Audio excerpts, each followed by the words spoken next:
Hello there, my name is Elizabeth Latham and I'm a Reiki Master and I'm also a TM-Sidha from the TM-Sidha's program. I spent my entire career, my working life, working as a registered nurse in clinical settings and management, predominantly in the operating theatre suite in New South Wales, Sydney teaching hospitals. And also, later on in life, I converted over into intensive care nursing, working in heart-lung transplant units and other intensive care unit areas, broadly speaking. And I continued up until the day I had to retire from nursing. I learned Reiki in 1990 on a return trip from India.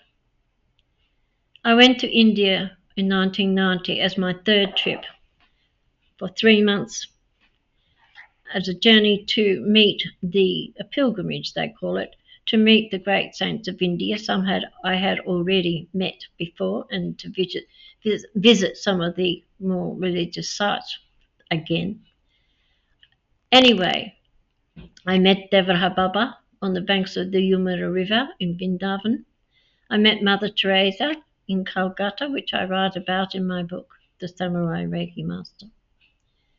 Now, you may say, The Samurai Reiki Master. Interesting book. Yeah, well, it is an interesting journey.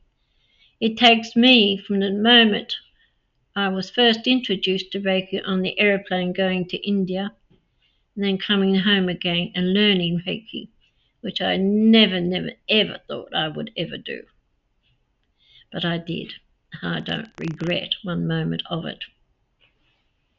I hope you enjoy reading my book, The Samurai Reiki Master. There is much to be gained from it for everybody at every level. It is a very confronting book, to say the least, and deliberately so, because when planning the book, well, I didn't actually plan to write a book. I just set out to find Usui and who he was and get to know him was the actual story. But it turned out to be a much broader and enriching adventure than I could ever possibly have imagined would ever happen, especially to me. And that is finding Usui. What a journey that was.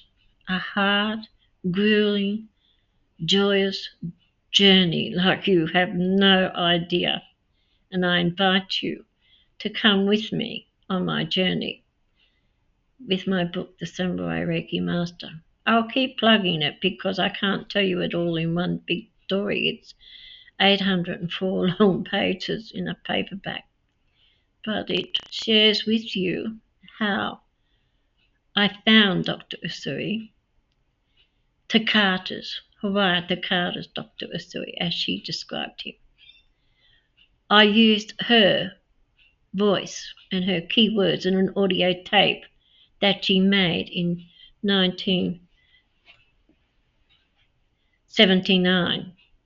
She transcribed the story of history of Reiki on an audio cassette tape, a very bad quality one might add, that we had to redigitize and clean up as much as we could, just so we could listen to her voice, but that seemed to be an impossibility really. But we did the best we could with the experts at the ABC studios in Sydney.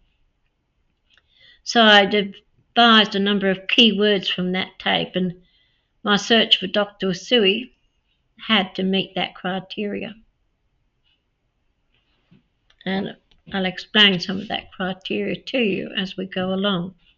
But I outlined that again in the book, so you can follow the criteria, and each part of that criteria that I set these keywords of Mrs Takata's, you can use those. The word Doshisha University, that one rings a bell, where Mrs Takata says, Dr Usui was the president of the Doshisha University in Kyoto and a minister on Sundays.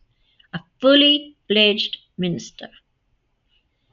And I think, well, Takata is the voice of Reiki.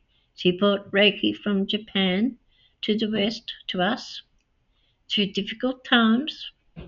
Who knows better than anybody who Usui was? Even though it was a story passed on to her from her teacher Hayashi, as she says very well, she says, I never met him.